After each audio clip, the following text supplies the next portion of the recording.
India மற்றும் நேபாளம் இடையேயான கூட்டு இராணுவ பயிற்சியான சூரிய கிரணின் 17வது பதிப்பு உத்தரகாண்ட் மாநிலம் பித்தோராகரில் தொடங்கியுள்ளது.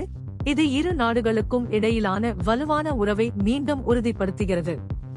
இரு நாடுகளுக்கும் இடையே மாறி மாறி நடைபெறும் இந்த வருடாந்திர நிகழ்வில் பங்கேற்பதற்காக 334 வீரர்களைக் கொண்ட நேபாள இராணுவ குழு இந்தியா வந்துள்ளது. குமாவோன் படைப்பிரிவைச் சேர்ந்த ஒரு பட்டாலியன் தலைமையில் 354 பணியாளர்களைக் கொண்ட இந்திய இராணுவம் தாராதால் பட்டாலியனின் நேபாள வீரர்களுடன் இணைந்து பல்வேறு பயிற்சி நடவடிக்கைகளில் ஈடுபட உள்ளது.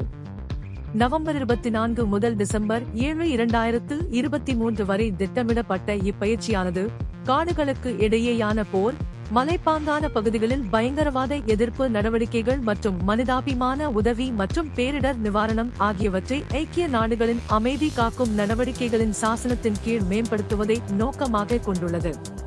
சூரிய கிரண் 17 இன் முதன்மையான கவனம் ஆளில்லா விமானங்கள் மற்றும் எதிர் ட்ரோன் நடவடிக்கைகள், மருத்துவ பயிற்சி, விமான போக்குவரத்து அம்சங்கள் மற்றும் சுற்றுச்சூழல் பாதுகாப்பு ஆகியவற்றின் பயன்பாடு ஆகும்.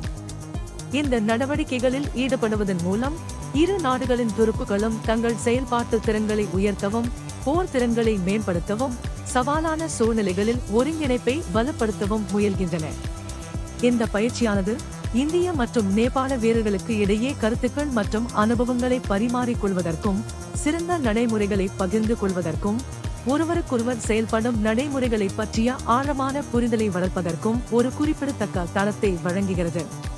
அதன் இராணுவ நோக்கங்களுக்கு அப்பால் சூரிய கிரண் பயிற்சியானது இந்தியாவிற்கும் நேபாளத்திற்கும் இடையிலான நட்பு, நம்பிக்கை மற்றும் பொதுவான கலாச்சார இணைப்புகளின் நீடித்த பிணைப்பை குறிக்கிறது. பரந்த பாதுகாப்பு ஒத்துழைப்பை நோக்கி இரு நாடுகளின் அசைக்க முடியாத அர்ப்பணிப்புக்கு இது ஒரு சான்றாக விளங்குகிறது.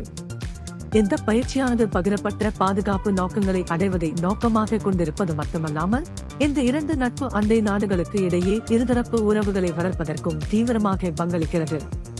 ஒட்டுமொத்தமாக சூரிய கிரண் 17 பிராந்திய ஸ்திரத்தன்மை மற்றும் பாதுகாப்பை மேம்படுத்துவதின் கூட்டு முயற்சிகளின் முக்கியத்துவத்தை அடிக்கோடிட்டு காட்டுகிறது.